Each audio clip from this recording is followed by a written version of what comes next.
কি গো রানী, আজ তোমার হলো কি? সকাল থেকে তো দেখাই পেলাম না তোমার। কি আর করব বলুন, সবই আমার কপাল।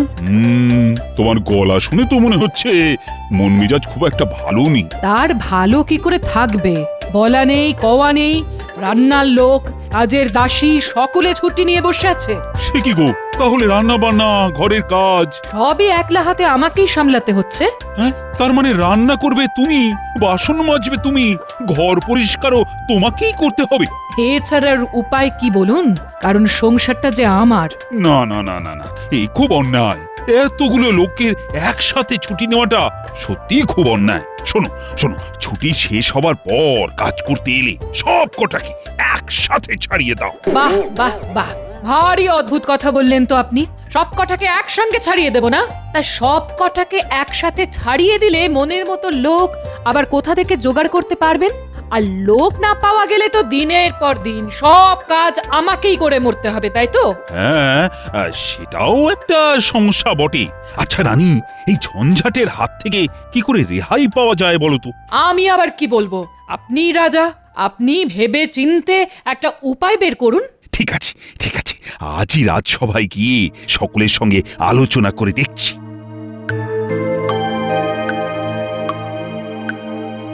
মহারাজ আজ কেন এত বিমর্ষ? মনে নেই কেন কোনো হর্ষ? তা কি করে থাকবে বলো? রাজবাড়ির সব কটা দাসদাসী আজ একসাথে ছুটি নিয়েছে। তোমাদের রানীমার যে কি কষ্ট বলে বোঝাতে পারবো না। আসলে কাজের লোক রাখার এটাই হলো ঝামেলা। ভাবো ভাবো, তোমরা সকলে ভেবেচিন্তে এমন একটা উপায় বের করো যাতে এই কাজের লোকের হাত থেকে রেহাই পাওয়া যায়। ঠিক বুঝলাম না মহারাজ। মানে এমন কিছু যা দিয়ে কাজের লোকের সব কাজ করিয়ে নেওয়া যায়। আচ্ছা বিজ্ঞানী, তুমি কি কিছু করতে পারো না? বিজ্ঞানে এর একটা উপায় অবশ্য আছে। আছে? তাহলে আর দেরি না করে বলে ফেলো। উপায়টা হচ্ছে যন্ত্র মানব। মানে সেটা একটা যন্ত্র, কিন্তু কাজকর্ম সব মানুষের মতো। আর মানুষের মতো তার খিদে, তেষ্টা, ক্লান্তি থাকবে না। ফলে কাজ করবে নিরলস। যেহেতু যন্ত্র, তাই সে ছুটিও চাইবে না আর কামাইও করবে না। বাবা বাবা বাবা, কি কথাই শোনালে তুমি! এই না হলে বিজ্ঞানী। তাহলে আর দেরি না করে কাল থেকে এই যন্ত্র মানব বানাতে লেগে পড়ো। তা কদিনের মধ্যে তৈরি হবে এই যন্ত্র মানব? কদিন কি বলছেন মহারাজ? কত সূক্ষ্ম সূক্ষ্ম কলকবজা, কত পরীক্ষা নিরীক্ষা, এসব করতে বেশ কয়েক মাস সময় তো লাগবেই। বেশ কয়েক মাস? হ্যাঁ মহারাজ, বছরও ঘুরে যেতে পারে। ব্যাস বোঝো, সমস্যা হয়েছে এখন, আর সমাধান হবে বছর ঘুরে যাবার পর। তুমি না একটা বাজে বিজ্ঞানী। সে আপনি বলতেই পারেন, তবে বিজ্ঞান তো আর আমার আপনার কথা মতো চলবে না। বিজ্ঞান চলবে তার নিয়মে। অত নিয়ম টিয়ম আমায় দেখিও না তো মহারাজ, ব্যাপারটা আমার ওপর ছেড়ে দিন। যন্ত্র মানবের কথাটা যখন জেনে গেছি, তখন দেখি কত তাড়াতাড়ি একটা হিল্লে করা যায়। এমন ভাবে কথাটা বললেন যেন আজ রাত থেকেই আপনি যন্ত্র মানব বানাতে বসে যাবেন। আরে আমি না বসলেও যে বসার সে বসে যাবে, আর কয়েকদিনের মধ্যেই একটা আস্ত যন্ত্র মানব সে হাসতে হাসতে বানিয়ে দেবে, বুঝলে? এমন একটা বিশাল মাপের বিজ্ঞানীকে আমার জানা আছে। তাহলে আর দেরি করো না মন্ত্রী, কালই তার কাছে গিয়ে একটা যন্ত্র মানব বানাবার বায়না দিয়ে এসো। যন্ত্র মানব বানাবার জন্যে মহারাজের কাছ থেকে নগদ 1000 টাকা বায়না নিয়ে এসেছি। এরপর খেপে খেপে আরো টাকা। টাকা নিয়ে নিয়ে মহারাজের কোষাগার একেবারে ফাঁকা করে দেব। যা একটা মতলব বের করেছি না, কিন্তু সে বেটারা এখনো এলো না কেন? এসে গেছি মন্ত্রীমশাই। শোন, তোদের মধ্যে একজনকে একটা কাজ করতে হবে। বল, কে করতে রাজি আছিস? আগে তো কাজটা শুনি, তারপর না হয় ঠিক করা যাবে কে করবে। একটা টিনের খোলের মধ্যে তোদের একজনকে থাকতে হবে। উপযুক্ত পারিশ্রমিক পেলে আমরা কি পারি আর কি পারি না সেটা তো আপনি ভালো করেই জানেন মন্ত্রী মশাই। এই তো কাজের লোকের মতো কথা। কিন্তু ওই পারিশ্রমিক ধর প্রতি মাসে 50 টাকা। 50 টাকা? মন্ত্রী মশাই আমি রাজি। আমিও রাজি। ঠিক আছে, দুজনেই কাজ পাবি। 1 মাস বটা আর পরের মাস ঘটা, এইভাবে মাসের পর মাস চালাতে হবে। এবার তাহলে ঝেড়ে কাশুন, মানে টিনের খোলের মধ্যে বসে কি করতে হবে সেটা আদ্যপান্ত খুলে বলুন। কেননা আপনাকে তো চিনি, খুব কঠিন কিছু না হলে এক কথায় 50 টাকা দিতে রাজি হতেন না। তাহলে মাথা ঠান্ডা করে যা বলছি সেটা মন দিয়ে শোন। কিরে, বুঝতে পারলি তো? খুব বুঝতে পেরেছি।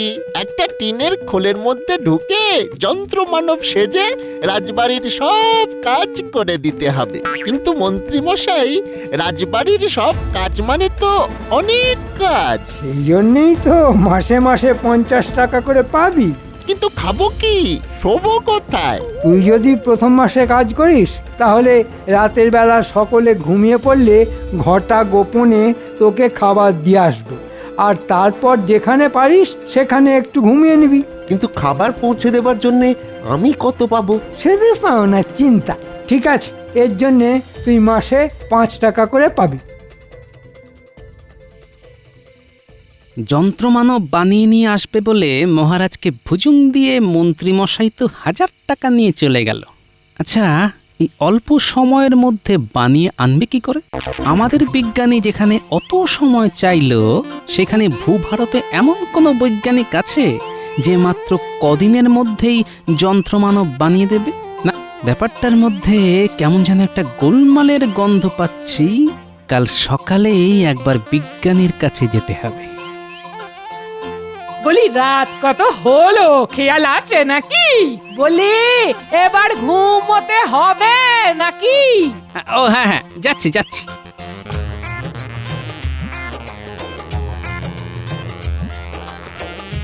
বিজ্ঞানী, বিজ্ঞানী বাড়ি আছো নাকি? হ্যাঁ, গোপাল এসো এসো, ভেতরে এসো।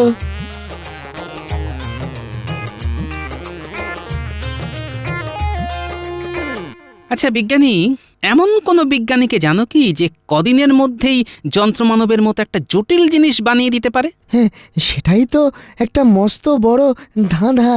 তুমি অন্তত মহারাজকে বারণ করতে পারতে। দেখো গোপাল, আমি যে একেবারেই চেষ্টা করিনি সেটা নয়, কিন্তু মহারাজ তো আমার কথা শুনতেই চাইলেন না। তবে তুমি জেনে রাখো, তোমার মতো আমার মনেও প্রশ্ন জেগেছে, আর একবার যখন জেগেছে তখন এর উত্তর আমি খুঁজে বের করবই। চলো একবার মহারাজের কাছ থেকে ঘুরে আসি। সে না হয় যেতে পারি, কিন্তু তাতে কি কোনো কাজ হবে? তবুও একবার তাকে বোঝাবার শেষ চেষ্টা করতে হবে। না না গোপাল, তুমি আর বিজ্ঞানী আমাকে যতই বিরত করার চেষ্টা করো না কেন, আমি যখন একবার সিদ্ধান্ত নিয়ে ফেলেছি তখন যন্ত্রমানব আমার চাই। তোমাদের রানীমার কষ্ট আমি আর সহ্য করতে পারছি না। কিন্তু মহারাজ, আমার মনে হচ্ছে মন্ত্রীমশাই আপনাকে ঠকাচ্ছে। আমারও তাই মনে হয় মহারাজ। থামো, আসলে মন্ত্রীকে সহ্য করতে পারো না তো, তাই তার বিরুদ্ধে এত কথা বলছো। যাও যাও, এখন আসতে পারো তোমরা, আমার অন্য কাজ আছে। ঠিক আছে, যাচ্ছি। তবে একটা কথা, আপনি না ডাকলে নিজে থেকে আর কখনো আপনার সামনে এসে দাঁড়াবো না। তবে যাবার আগে আবার বলে যাচ্ছি, আপনি কিন্তু খুব বড় একটা ভুল করতে যাচ্ছেন। গোপাল!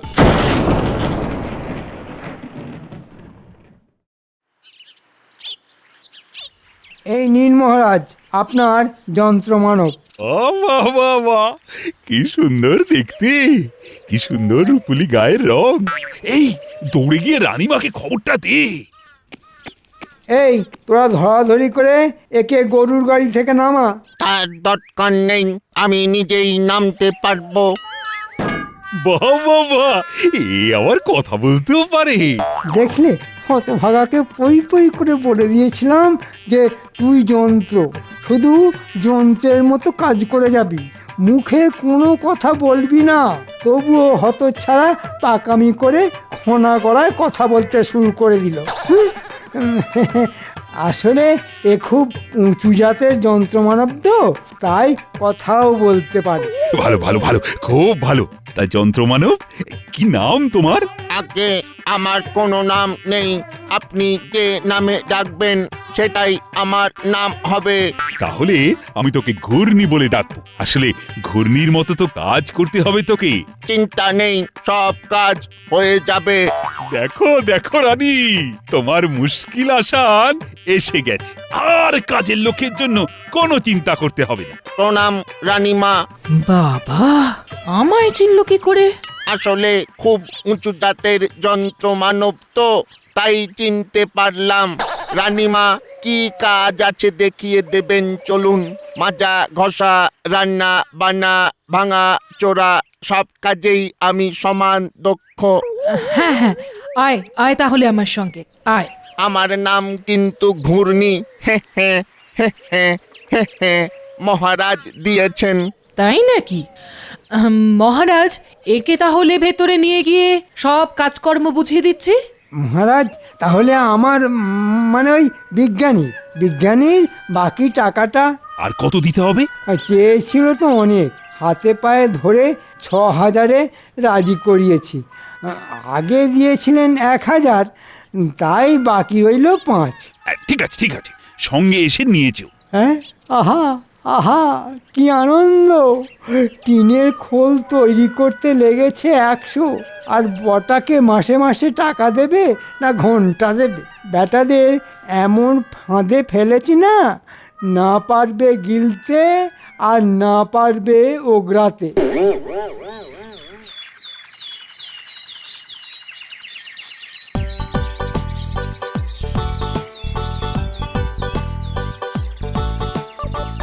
কাল আমাদের সঙ্গে মহারাজ যা ব্যবহার করলেন সেটা কিন্তু ঠিক হলো না। অভিমানে বিজ্ঞানী চাকরি ছেড়ে দিচ্ছে, কিন্তু বিজ্ঞানী চাকরি ছেড়ে দিলেও আমাকে কিন্তু এত সহজে হাল ছাড়লে চলবে না। মনে যখন একটা খটকা লেগেছে, তখন এর শেষ দেখে তবেই ছাড়বো। গোপাল দাদা, তুমি শুনেছো? মন্ত্রীমশাই আজ একটা ওই যন্ত্রমানব নিয়ে এসেছেন। বাবা, এত তাড়াতাড়ি? কি সুন্দর চকচকে টিনের খোল গো! আবার খোলের ভিতর থেকে যন্ত্রমানব আবার পরিষ্কার বাংলা ভাষায় কথা বলছে। সে কি গো? বিশ্বাস না হলে দেখবে, চলো। তাই নাকি? ঠিক আছে, সময় হলে যাব। আমি তাহলে আসছি গোপাল দাদা। হ্যাঁ হ্যাঁ, এসো এসো। বিজ্ঞানী, তাহলে কি সত্যি তুমি? হ্যাঁ ভাই, কৃষ্ণনগর ছেড়ে চললাম। কিন্তু চলে যাওয়া মানে তো হেরে যাওয়া বিজ্ঞানী। থেকেই কি জিততে পারবো? মহারাজের কথাগুলো এখনো যে কানের মধ্যে বাজছে। না না, তোমার অভিমানের কারণ অস্বীকার করছি না, তবে আমি বলি কি, সবকিছু ভুলে আরো কটা দিন থেকে যাও। আমি কথা দিচ্ছি, এই যন্ত্রমানবের রহস্য ভেদ আমি করবই করব।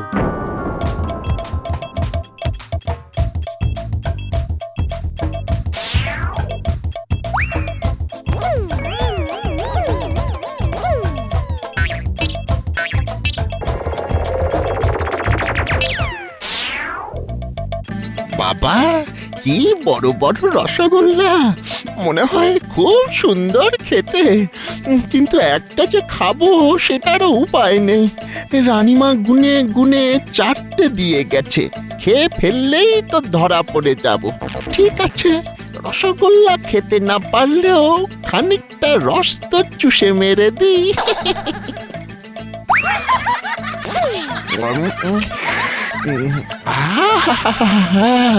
রসগোল্লার রসটাও কি অসম্ভব মিষ্টি! না, চাই, দেরি হলে রানীমা হয়তো চলে আসবেন। শোনো রানী, ছুটি কাটিয়ে কাজের লোকেরা ফিরে এলে ওদের কিন্তু বিদেয় করে দিও। যন্ত্রমানব যখন পেয়ে গেছি, তখন আর মাসে মাসে মাইনে দিয়ে ওদের পোষা কি দরকার বলো তো? মহারাজ, আপনার জল খাবার এনেছিস? দে দে দে, খুব খিদে পেয়েছে বুঝলি। ওকে, আগেই রসগোল্লা তুলে নিলেন। মানুষ তো আগে ফল খায়, তারপর তো মিষ্টি, নাকি? তুই তো জানো রানী, ভোলা ময়রার রসগোল্লা খেতে আমি কিরকম ভালোবাসি। এমা আরে কি হলো? আরে রসগোল্লার রস কই? এ তো শুকনো খটখটে। সে কি, একটু আগে আমি যখন হাঁড়ির থেকে বের করে দিলাম তখন তো রসে একেবারে টইটম্বুর ছিল। খেয়েছে বেছে বেছে ওই রসগোল্লাটাই খেতে হলো। ঘূর্ণি, তুই কি কিছু জানিস? তাহলে মনে হয় আনতে আনতে রসগোল্লার রস শুকিয়ে গেছে, আসলে যা গরম পড়েছে। আচ্ছা আচ্ছা, তুই যা। যাক বাবা, বাঁচলাম। ঠিক আছে ঠিক আছে, ওটা খেতে হবে না, আপনি অন্যটা খান। ই কেমন দেখছো আমার যন্ত্র মানবকে? খুব ভালো মহারাজ। বাহ বাহ বাহ বাহ, কি সুন্দর চকচকে টিনের খোলের মধ্যে কত কারিগরি। আর সত্যি মন্ত্রী মশাইয়ের মাথা আছে বলতে হবে। শোনো গোপাল, এটা কিন্তু আমার কারিকুরি নয়, এটা হলো আমার বিজ্ঞানীর কারিকুরি। ওই একই হলো মন্ত্রী মশাই, যাহা 52 তাহাই 53। তা ভাই যন্ত্রমানব, তুমি নাকি কথা বলতে পারো, তা শোনাও তো তোমার বচন। গোপাল বুড়োর মাথায় টাক, ইট পড়লে হবে ফাঁক। বাহ বাহ বাহ বাহ বাহ, কি সুন্দর ছড়া। তা ভাই যন্ত্রমানব, প্রথম দেখাতেই ইট পাটকেলের কথা কেন? আমার সঙ্গে কি তোমার আগের কোনো শত্রুতা আছে নাকি? এই রে, গোপাল কি চিনতে পেরে গেল নাকি? আমি আসছি মহারাজ, রানীমা কিন্তু অনেক কাজ দিয়েছেন আমায়। চলার ধরনটা কেমন যেন চেনা চেনা, তো কি তাহলে? হ্যাঁ, তা এমন করে হাসলে যে বড়? আসলে ওর খোলটা টিনের হলেও হাঁটার ধরনটা কিন্তু মানুষের মতন মহারাজ।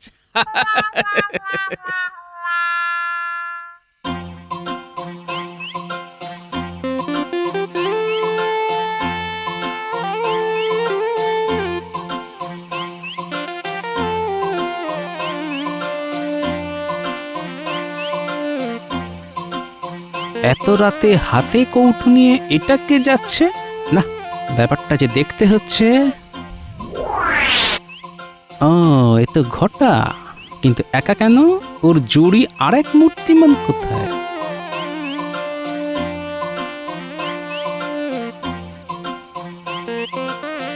কিরে ঘটা? কে? আরে আমি রে, আমি আমি। এত রাতে কৌটো নিয়ে কোথায় যাচ্ছিস? বাবা, এ তো রুটি তরকারি। তা কার জন্য নিয়ে যাচ্ছিস রে? কার জন্যে আবার? কার জন্যে? দি হাওয়ায় একটা কথা ছেড়ে। আমি জানি এটা তুই বটার জন্য নিয়ে যাচ্ছিস। এ মা, এটা তুমি কি করে জানলে? কথার তীর তাহলে ঠিক জায়গায় গিয়ে বিঁধেছে। আমি সব জানি রে, বটাই তো যন্ত্রমানব সেজে আছে রে। কিরে, ঠিক বলছি তো? আমাদের কোনো দোষ নেই গোপাল দাদা, সব কিছু হয়েছে ওই ওই মন্ত্রীর বুদ্ধিতে। সে তো জানি রে, জানি জানি। যত নষ্টের গোড়া ওই মন্ত্রী। ঠিক আছে, তুই যা, বটাকে আমি খাবার পৌঁছে দিচ্ছি। গোপাল দাদা, ও গোপাল দাদা, আমি যেন ফেসে না যাই। আরে তোদের কিচ্ছু হবে না রে।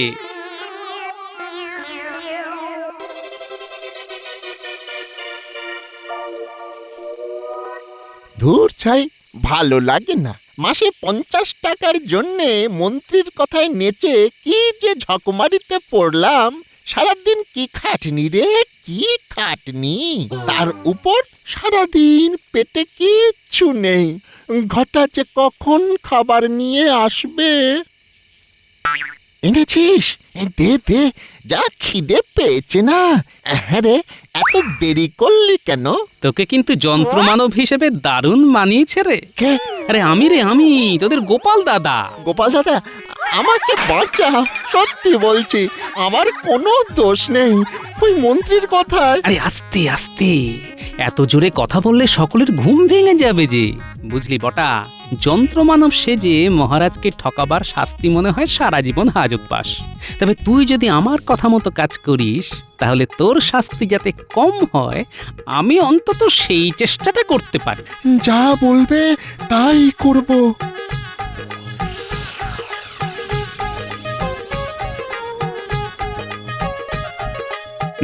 এবার তাহলে সভার কাজ শুরু করা যাক। এ কি বিজ্ঞানী, তুমি আবার রাজসভা কেন? আসলে গোপাল আজ খুব সকালে আমার বাড়ি গিয়ে বলল আজ নাকি রাজসভায় এক তামাশা হবে, তাই দেখতে। গোপাল! এ কি, তুই আবার এই সময় এলি কেন? বারে গোপাল দাদা যে বলল। গোপালের কথা তুই শুনবি কেন?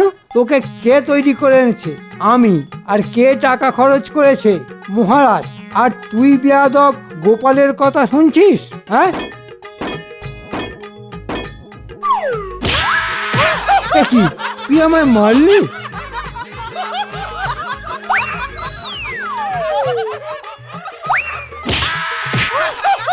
এসব কি হচ্ছে? মনে হচ্ছে যন্ত্রমানবের কলকবজা খারাপ হয়ে গেছে। কখন যে কি করে বসবে কে জানে, এরপর হয়তো আপনাকেও ধরে মারবে। সে তো তাহলে ভয়ঙ্কর ব্যাপার।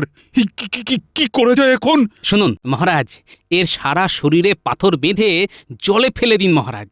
সেনাপতি, তাই করো। তাহলে আমি যে দম বন্ধ হয়ে মরে যাব। বটা! আরে যা করেছি সব ওই মন্ত্রীর কথায়। এতে এতে আমার কোনো দোষ নেই মহারাজ। মন্ত্রী, তুমি এত বড় জোচ্চোর! এর শাস্তি কি জানো? ভুল হয়ে গেছে মহারাজ, জীবনে আর কখনো এমনটা করব না। তবুও শাস্তি তোমায় পেতেই হবে। সেনাপতি, এই যন্ত্রমানবের টিনের খোল থেকে বটাকে বের করে তার মধ্যে মন্ত্রীকে পুরে দাও। আজ থেকে যন্ত্রমানব সেজে রাজবাড়ির সব কাজ ওকেই করতে হবে। তাহলে যে আমি মরে যাব মহারাজ। সত্যি গোপাল, তোমার বুদ্ধির কোনো তুলনা নেই। তাই আবার বলি, জয় গোপালের জয়। জয় গোপালের জয়, জয় গোপালের জয়, জয় গোপালের জয়।